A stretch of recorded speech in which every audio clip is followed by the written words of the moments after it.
There's a certain kind of coldness you only feel when you're being shut out by the people who are supposed to be your family. I felt it tonight, standing at the entrance of one of the most exclusive restaurants in the city, the air thick with the scent of money and judgment. The motardee barely glanced at me before shaking his head. "I'm sorry, sir, but there's no reservation under your name." I blinked, momentarily thrown off.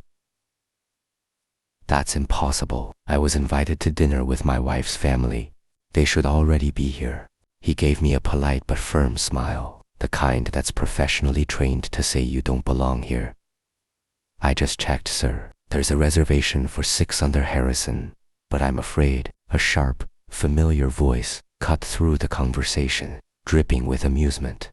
"Oh, Alex, did you really think I'd include you in tonight's dinner?" I turned. It was Richard, my father-in-law, standing just a few feet away, dressed in his usual designer suit, his silver hair perfectly styled. Seated behind him, my wife, Sophia, sat stiffly, her gaze darting between us, clearly uncomfortable but saying nothing. Beside her, her sisters, Charlotte and Emma, whispered to each other, smirking. My stomach twisted, but I refused to let it show. "I don't understand," I said, my voice calm. Richard's smile widened. "Oh, son, I didn't think you'd actually come," he chuckled, as if I'd done something amusing. "This is a family dinner. A place like this is, well, it's a bit out of your league, don't you think? Maybe a budget restaurant suits you better." Charlotte snickered behind her wine glass. Emma avoided my gaze, and Sophia, she just sat there, gripping her fork, silent. The weight of humiliation settled in. I should have seen this coming. For years, Richard had made it abundantly clear that I was never good enough for his daughter. I didn't come from old money. I didn't attend prestigious schools. I wasn't born into their privileged world. At first, it was subtle, the passive-aggressive comments about my simple tastes, the way he would conveniently forget to invite me to family events. But tonight, he had taken things to a whole new level. He had planned this, ensuring I would be left standing at the entrance like an unwanted outsider, and he was enjoying every second of it. The humiliation should have burned. I should have felt small. But instead, something inside me clicked. I smiled. A slow, deliberate smile that made Richard's expression falter for just a second. I turned to the motardee. "Would you be so kind as to ask the owner to come out?" I asked, my voice smooth and confident. Richard let out a laugh. "Oh, please, do you really think the owner of this place is going to come out here just because you asked?" I turned back to him and met his gaze evenly. "Yes, because the owner of this restaurant, he knows me very well." Before the maitre d' could respond, a deep voice cut through the tension. "Alex." I turned. Daniel Lawson, the owner, stepped into view, a man in his early 50s, the definition of refined elegant salt and pepper hair, a tailored suit, and the kind of confidence that came with owning one of the most sought-after establishments in the city. Richard's eyes widened slightly as he registered the way Daniel looked at me, not with dismissal, but with genuine warmth. "Daniel," I greeted, my smile widening. "It's been a while." His gaze flickered over to Richard, then to Sophia and her sisters, before settling back on me. "It has. What brings you here tonight?" I gestured toward the table. Apparently, I wasn't included in the reservation. A bit of an oversight, wouldn't you say? Daniel's eyes darkened slightly. Then, a polite smile curved his lips. "That won't do at all." He turned to the motardee. "Alex is not a walk-in. He is family. Please prepare his seat immediately." The entire table froze.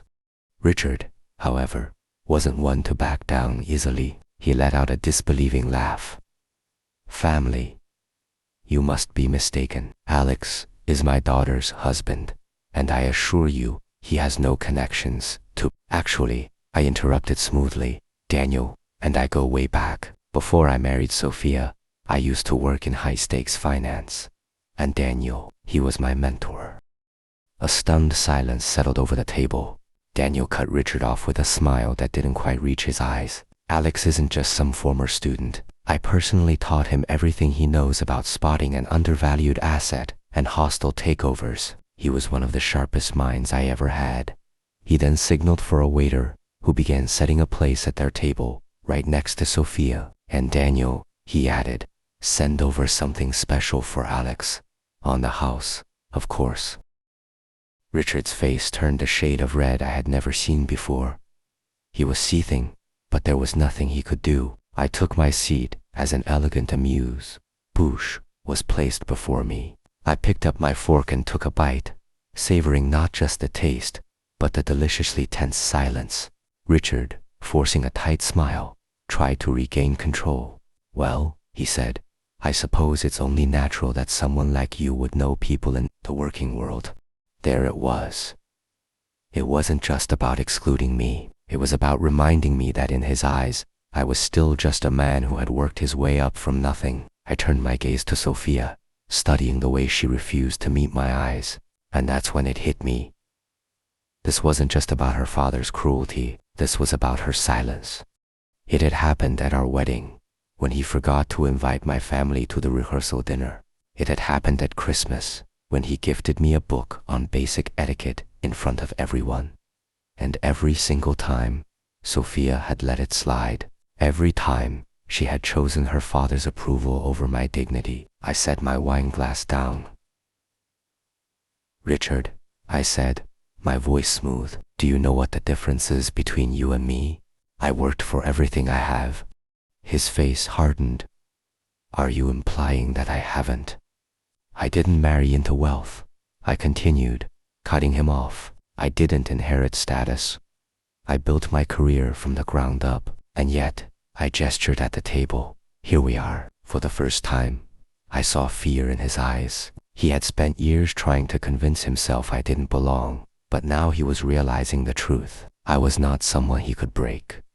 He took a slow breath, composing himself. Tell me, Alex, he said, his lips curving into a saccharine smile. If you're so independent, so self-made, why is it that my daughter is the one paying for your lifestyle? And there it was, his final card. The insult meant to put me back in my place. I let the words settle. Then, I laughed. A full, genuine laugh. Richard's smirk faltered. Is something funny? I just realized how truly out of touch you are, Richard. You think she supports me? I gestured toward Sophia. That's adorable. You still see her as the provider, the one who rescued me from my lowly life. But let me tell you something, that's not how this marriage works. I leaned forward. Sophia's investment firm, her big projects, half of them were funded with my money. A stunned silence fell over the table. Richard's eyes widened, his entire world shifting in real time. What? He whispered. When she wanted to start, I continued, my gaze locked on my frozen wife. She didn't have the capital, but I did. Her success is built on my investments, my strategies, and my support. The truth, Richard, Sophia needs me far more than I need her. I pushed my chair back and stood up. I think I'm done here. I looked at Sophia, a final test. You coming? She hesitated, her eyes flickering between me and her father. And in that moment, I knew she had never chosen me, and she wasn't about to start now.